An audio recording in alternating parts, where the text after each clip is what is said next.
আসসালামু আলাইকুম এভরিওয়ান। তো তোমরা দেখতে পাচ্ছ আমি এখানে শাপলার ফুল নিয়ে নিয়েছি। তো সাধারণত মানুষরা কিন্তু শাপলার ফুলগুলো ফেলে দেয়, বাট আমি এখানে শাপলার ফুল দিয়ে সুন্দর করে পাকোড়ার মতো বানাবো। তো লাস্ট পর্যন্ত ভিডিওটা দেখতে থাকো। আমি এখানে শাপলার ফুলগুলো সুন্দর করে ছাড়িয়ে নিয়েছি। ফুলের পাপড়িগুলো সুন্দর করে ছাড়িয়ে ছোটো একটা বোলের মধ্যে নিচ্ছি। দেখতেই পাচ্ছ তোমরা এখানে কিন্তু সুন্দর করে ছাড়ানো লাগবে। তো দেখো আমার মাত্র অল্প কিছুটা হয়েছে, যেহেতু আমার ফুল অনেক কম ছিল। সো আমার মাত্র এই কটা হয়েছে, ব্যাপার না, আমি এটাকে সুন্দর করে করে ফেলবো। তো আমি এখানে এখন শিল পাটা যেটাকে বলো তুমি সাধারণত, এটা আমি নিয়ে নিয়েছি। তো এটা দিয়ে আমি এখন একটু সুন্দর করে ধুয়ে নিচ্ছি এটা, কারণ আমি এখানে এখন পাটাটা সুন্দর করে ধুয়ে নিয়েছি।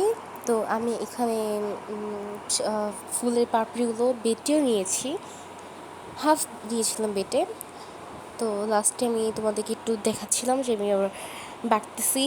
তো আমি এখন এর সাথে একটু পেঁয়াজ দিয়ে নিব, একটা পেঁয়াজটা দিয়ে আমি এটাকে আবার ম্যাশ করে নিব।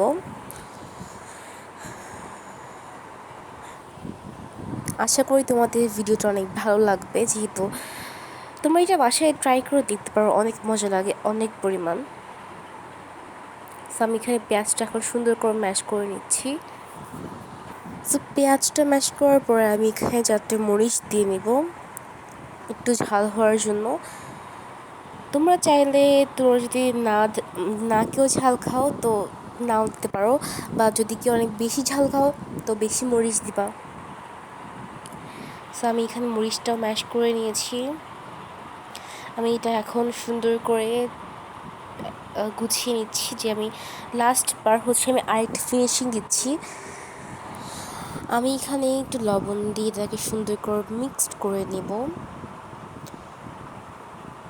তো আমি সুন্দর করে মিক্স করে নিচ্ছি, কারণ নয়তো পরে মনে হবে যে একদিকে লবণ বেশি আর একদিকে লবণ কম, এরকম। তো আমি এই জন্য সুন্দর করে একদম ভালোভাবে সব দিক দিয়ে মিক্স করে নিচ্ছি এটাকে। তো মিক্স করার পরে আমি একটা পাত্রে নিয়েছি, এখানে আমি কিছুটা আটা দিয়ে দিচ্ছি, কারণ তোমরা চাইলে এখানে আটার বদলে চালের গুঁড়ো দিতে পারো। এটা চালের গুঁড়ো দিলে একটু বেশি মজা হয়, বাট আমি এখানে দিয়েছি আটা, যেহেতু আমার কাছে চালের গুঁড়োটা নাই রিসেন্ট, এই জন্য। আমি আটা দিয়ে আমি আর কিছুটা দিয়ে নিচ্ছি, কারণ আমার মনে হচ্ছে একটু কম হয়ে গিয়েছে, এই জন্য। তো আমি এখানে আর কিছুটা আটা দিয়ে নিচ্ছি, সুন্দর করে একদম ভালোভাবে মিক্সড করে নিব। আমি মাঝখান দিয়ে একটু তেলও দিয়ে নিয়েছিলাম।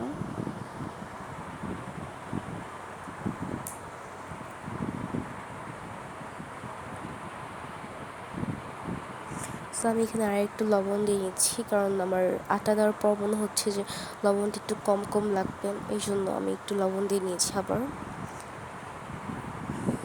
তো এখানে আমি ছোট্ট একটা কড়াইয়ের মধ্যে আমি 3টে দিয়েছি, ভালোভাবে একদম ভেজে নিব ভিতরটা। আমি এটাকে এখন উলট পালট করে ভেজে নিচ্ছি।